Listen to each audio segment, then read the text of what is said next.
آج ہی مجھے ایک دوست نے کہا کہ جی آپ کی جماعت کے ایک بڑے عالم، میں خیر نام نہیں لیتا ان کا، انہوں نے ایک بات فرمائی ہے کہ ایک گدھا تھا جس کا نام یافور تھا، اور وہ حضور صلی اللہ علیہ وسلم سے باتیں کرتا تھا اور حضور کے کام بھی کرتا تھا۔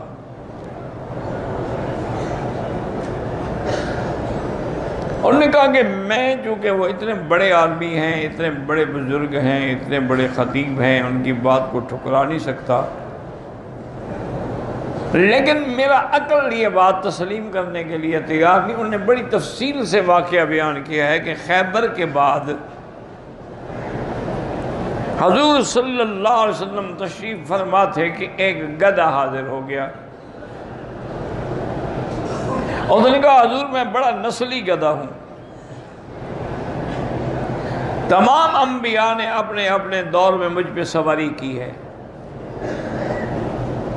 اب آپ آخری نبی ہیں اور میں بھی اپنی نسل کا آخری گدھا ہوں اور میرا نام یافور ہے، آپ مجھے اپنے پاس رکھ لیں۔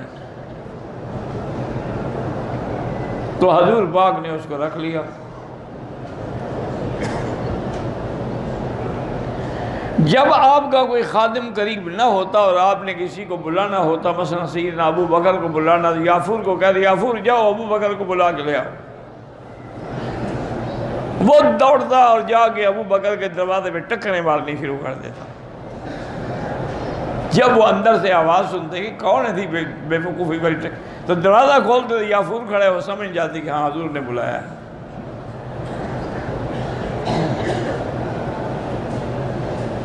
اب کیا کہے آدمی؟ اصل میں مولوی صاحب کو غلطی لگی ہے، انسان ہے نا، کچھ مولویوں کو شوق ہوتا ہے کہ میں نئی بات کہوں کہ لوگ سمجھے کہ یار یہ بڑا عالم ہے، یہ بات آج تک کسی نے نہیں کہی۔ یہ نہیں سوچتے کہ جھوٹ ہو تو پھر کیا ہوگا۔ وقتی طور پر تو لوگ واہ واہ کر دیں گے، لیکن جب لوگوں کو پتہ لگ گیا تھا یہ جھوٹی بات ہے تو پھر کیا کہیں گے آپ کے بارے میں۔ ان کو دکھ لگا ہے۔ کتاب ہے ایک الخصائص علامہ سیوطی رحمۃ اللہ علیہ کی۔ علامہ سیوطی رحمۃ اللہ علیہ بہت بڑی شخصیت ہیں، علامہ جلال الدین محلی اور جلال الدین سیوطی، جن کی کتاب ہے جلالین جو ساری دنیا میں پڑھی جاتی ہے۔ بہت بڑے عالم تھے، لیکن افسوس یہ ہے کہ ساتھ صوفی بھی بڑے تھے۔ جب بندہ صوفی بن جائے نا پھر کام کچھ بگڑ جاتا ہے، اس لیے جب مولوی پیر بن جائے نا سمجھو گیا بس، وہ بھی پھر ڈھیلا ہو جاتا ہے کام میں۔ انہوں نے اس واقعے کو اپنی کتاب الخصائص میں لکھا ہے، لیکن ابن جوزی، ابن قیم، ابن تیمیہ رحمہ اللہ تعالی، ابن حبان، یحییٰ ابن سعید، سب نے کہا ہے کہ موضوع لا اصل لہ، یہ جھوٹی روایت ہے جس کی کوئی بنیاد ہی نہیں ہے۔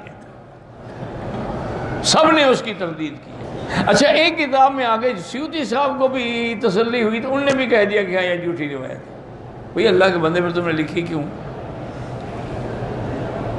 تو ایک جھوٹی روایت کا حوالہ دینا صرف بات کو رنگ دینے کے لیے، بھئی اللہ کے بندے، جانوروں نے حضور سے بات کی ہے، صحیح حدیث میں ہے، حضور پاک ایک باغ سے گزر رہے تھے کہ ایک اونٹ آ کے حضور کے پاؤں پہ اس نے سر رکھا اور رونے لگ گیا، گڑ گڑایا۔ حضور نے پوچھا کیا بات ہے؟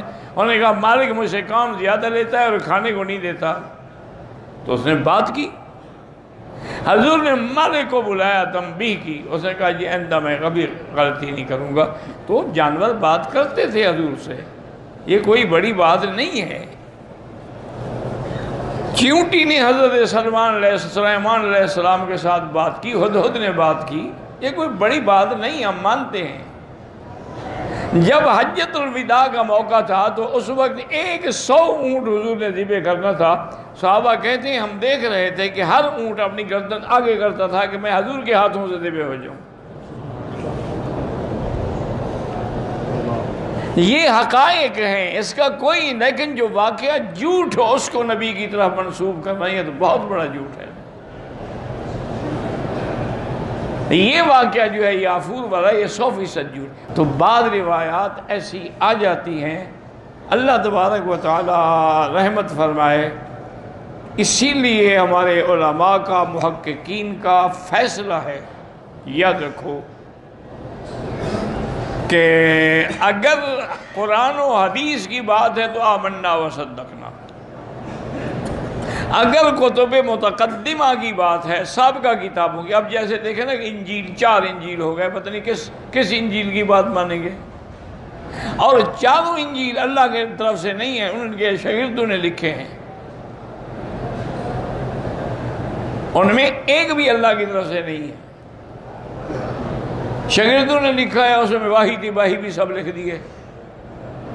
تو اس میں علماء کا فیصلہ یہ ہے کہ اگر کتب متقدمہ کی روایت قرآن و حدیث کے مطابق ہو لے لیں گے، قرآن و حدیث کے مخالف ہو چھوڑ دیں گے،